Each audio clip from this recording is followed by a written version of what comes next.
मुझे लगता है 6-8 महीने पहले किसी सलाहकार ने उनको सलाह दी होगी कि झूठ बोलो तो बार बार बोलो, बार बार बोलो, बार बार बोलो। अभी तक वो अपने मुख्यमंत्री का चेहरा घोषित नहीं कर सके हैं। ये बेरोजगारी ऐसे जो भ्रष्टाचारी लोग हैं या जो इनके एजेंट हैं, कमीशन एजेंट है, उनके लिए है। आम आदमी को काम करने के लिए काम पर्याप्त है। हरियाणा में औद्योगिक विकास इतना हुआ है कि हर आदमी को काम मिलता है। मुझे लगता है 6-8 महीने पहले किसी सलाहकार ने उनको सलाह दी होगी कि झूठ बोलो तो बार बार बोलो, बार बार बोलो, बार बार बोलो। गोएबल्स का एक सिद्धांत है कि बार बार झूठ बोलने से कभी कभी लोग भ्रमित हो जाते हैं, तो लोगों को भ्रमित करने के लिए उन्होंने एक हथकंडा बनाया था। लेकिन जैसे चुनाव नजदीक आए उनकी पोल पट्टी खुलने लग गई।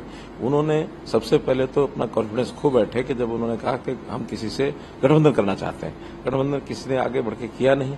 इसी प्रकार अभी तक वो अपने मुख्यमंत्री का चेहरा घोषित नहीं कर सके हैं। हमने मुख्यमंत्री का चेहरा घोषित किया। लोगों के जीवन को सरल बनाने में हमने कितने काम किए। आज भी जनता के, मैं कहता हूं, सिर चढ़ जैसे जादू बोलता है। बिना खर्ची, बिना पर्ची की नौकरी का विषय हर कोई करता है। ट्रांसफर पॉलिसी का विषय हर कोई करता है।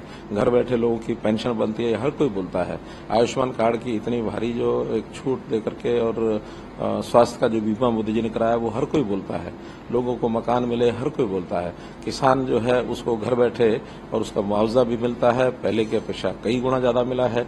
उनकी फसल का दाम घर बैठे मिलता है। 24 फसलें हम एमएसपी पर खरीद रहे हैं। कितने ही विषय बताए जा सकते हैं।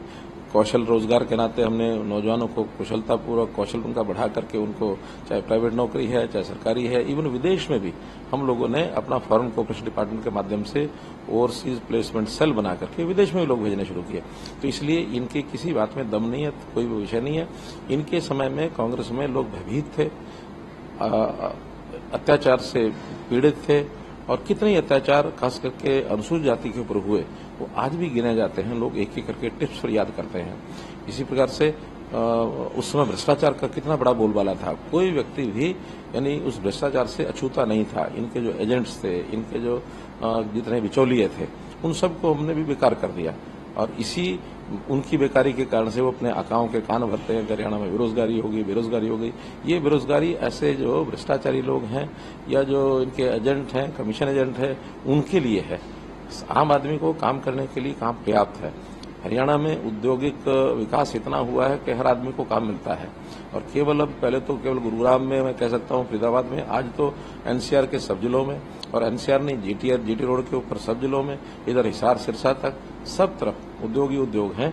मेरा तो ये कहना है कि जितना इस 10 साल में लोगों ने एक ईज ऑफ लिविंग के नाते राहत महसूस की है, वो पिछले 10 साल का कांग्रेस का राज सुन करके या उसका आभास करके थर-थर कांपते हैं। तो सर, आपको लगता है कि रही है, लेकिन सवाल ये है कि राहुल गांधी की अगर बात करें या अन्य लीडर की बात करें, इस बार भी उन्होंने खटाखट ऑफर दे दिया है।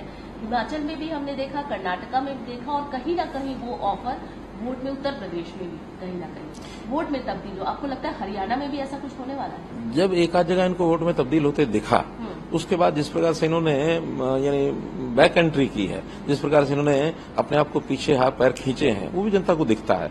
आज हिमाचल प्रदेश में उन्होंने बिजली के बिल लेने शुरू कर दिए जो मुफ्त किए थे। आज उन्होंने जो उनको हिम स्वास्थ्य योजना जो थी, ठीक से योजना का नाम मुझे ध्यान नहीं आ रहा, वो भी 3 दिन पहले उन्होंने वापस ले ली कि हमारे ऊपर आर्थिक दबाव इतना है, हम केवल सरकारी अस्पतालों में तो फ्री इलाज देंगे, प्राइवेट अस्पतालों में नहीं देंगे। आखिर उन्होंने शुरू तो सबके लिए किया था। और इसी प्रकार से ओपीएस की बात और एनपीएस की बात वो करते रहे। उन्होंने ओपीएस कहीं आज तक लागू की नहीं है।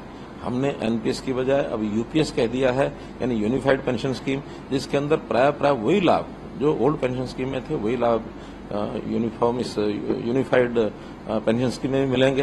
तो इसलिए अब हर किसी को पता है कि भारतीय जनता पार्टी के शासन जहां जहां है, जो करना होता है वही कहते हैं। हम अपने बजट का हिसाब लगाए कहते हैं, बिना बजट के हिसाब लगाए कभी कहते नहीं है। और ये वोटों को भ्रमित करने के लिए इस प्रकार के जो विषय छोड़ते हैं। विषय अब तो नेताओं के कहने का नहीं रहा, अब तो जनता क्या समझती है विषय वो है।